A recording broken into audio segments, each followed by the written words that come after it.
Hi, it's Chris Watkin here, and I'm with Mark Bentley, last year's president of the National Association of Estate Agents. Mark, why did you go from being a director of a chain to joining EXP?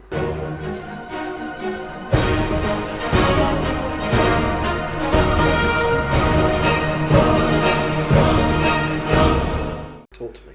Gosh, that's a long story, and I'll try and keep it to short and exciting, Chris, if I can. When I left the firm, I've been with for a long time as a director, a very great firm in Sutton Coldfield and Birmingham.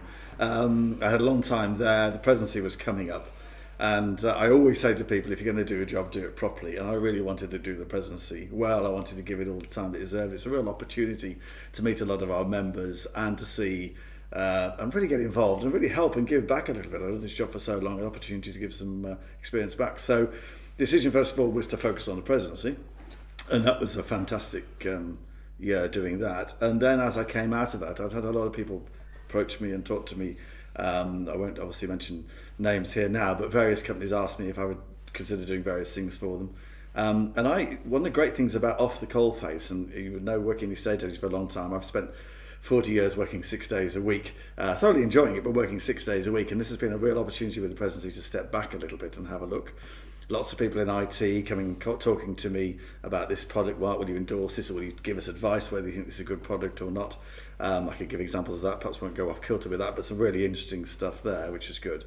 But also gave me a chance to look back and see what's happening with the business and look at what's happening at the high street and all the way things are happening. So I looked at some of these companies that are reducing their offices. There's a very good firm over in Herefordshire, Worcester, Andrew Grant, that went from 12 offices to 4 or 5 offices, realising that maybe less office costs and working from smaller hubs and everything else, etc., or hubs in local towns, etc. I looked at some of the companies that are working from hubs, etc., and I really felt that was where the business was going to a degree. And really, actually, that was initially where I thought, actually, this is where I might get involved or advise or whatever I do. But as I then took the decision to actually, before I do this, I'm going to actually just have a look and just speak to people who might be involved. So if I'm going to start my own hub, or I'm going to work for a company or talk to agents and encourage them to be self-employed, I'm just going to find out what they think. So I'm from Birmingham. Hopefully you can't tell, but I'm from Birmingham. It's still a great Posh city. part. By the posh part. I'll do off kilter there, but I tend to say Birmingham these days has got 2 O's. It's Birmingham, which is a good way of doing the accent, but also things are really busy in Birmingham. It's really going well there, which is great. But I'm from that area. So I spoke to agents who are 30, 35, 40, male and female. And I said to them, I went for a coffee with several of them, and I said, if I'm going to open an office in the middle of Birmingham as a hub, and you can come and meet there, and you could be trained there, and admin maybe there, etc., will you come and join me, and how would you feel about that, etc.? The nice thing is they all said, Mark, if you're doing something we're interested, we're delighted to. You know, that's usually nice. People who know me and know I'm, a hard-working, honest estate agent. I'm always putting the client first. They were all positive of that, but they all said to me, Mark, why would we want to drive into the middle of Birmingham to drive out again to see all our clients who are maybe in Solihull or Sutton Coldfield or Wolverhampton or wherever they are? We might come in once a month, we might come in once a week at a push, but once a month. Why do that when we want to be in our patch and everything else? And to be honest with you, that was with the whole way that we're going away from bricks and mortar, and the way that things are changing and the fantastic technology that's available these days, it really just made me think, actually, they're right. Why would you want to do? And if I'm going to personally invest a lot of money in opening a hub, but then I've got to bring all these people on board, and I've got to say to them, right, guys, it's great you come on board, and as a self-employed agent supported by me for this hub with the company I'm in with, then by the way, I need you to do 10 house sales a month, or 5, because actually I need you to pay some of this money back, because my colleagues have got to pay for the running of this building. So then I'm putting pressure on these people who are making that big decision, that big jump from going to employed to self-employed, and adding additional pressure on. So when I was over in America, I went to America with the presidency, to events held by the National Association of Realtors. Great fun. Really makes you be proud to be the estate agent in America, because they're very proud of the job they do, and we've lost a lot of that magic over here, and that was something I was trying to bring back during my presidency. But when I was over there, I was hearing about EXP, and I was hearing noises about what was going on over there, and good things. And so when Adam and I made contact regarding EXP, I sort of got some background knowledge, but not all of it.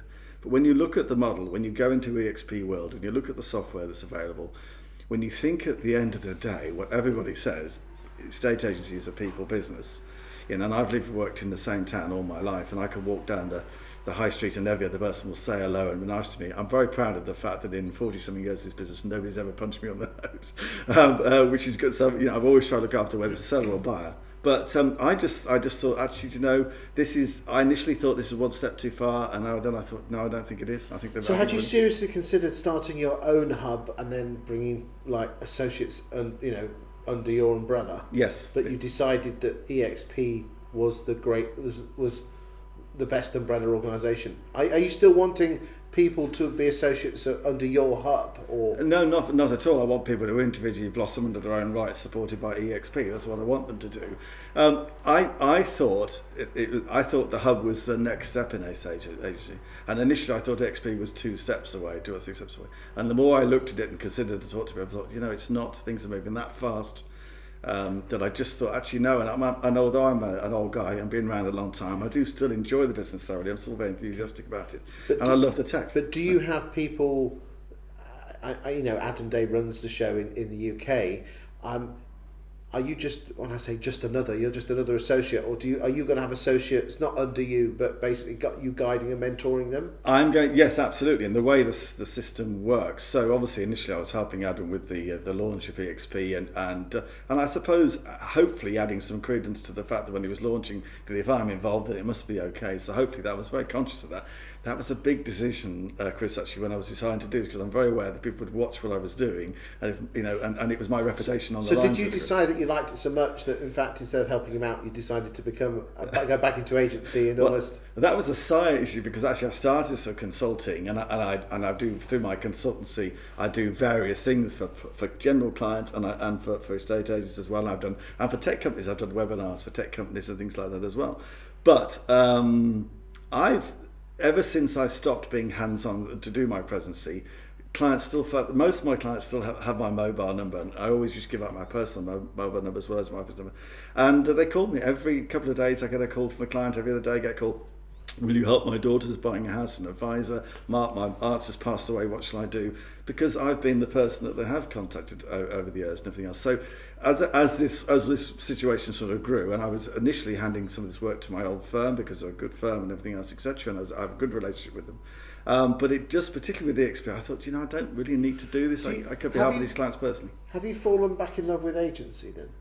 I don't think that's a good question. I don't think I'd fallen out of love with it. I think I had, in fact, in a funny sort of way, I suppose the presidency really helped me. Do you know what the presidency did? Apart from, there's loads of things, but actually going around the country, whether it was Leeds, Edinburgh, Glasgow, Belfast, Jersey, I've been all over the UK, fantastic. It really motivated me, because I met so many good estate agents. What I love about most estate agents I meet, and I mean the vast majority, and all but the vast majority, is hard-working boys and girls, guys and girls who are trying to do a good job for their clients, who are genuine in their intent and working mad hours, etc., and get a bad press, and a very unfair bad press. I've spent 40 years trying to prove estate agents are good guys and girls, and I met a lot of good guys and girls on my travels across the UK. Thank you very much. My pleasure.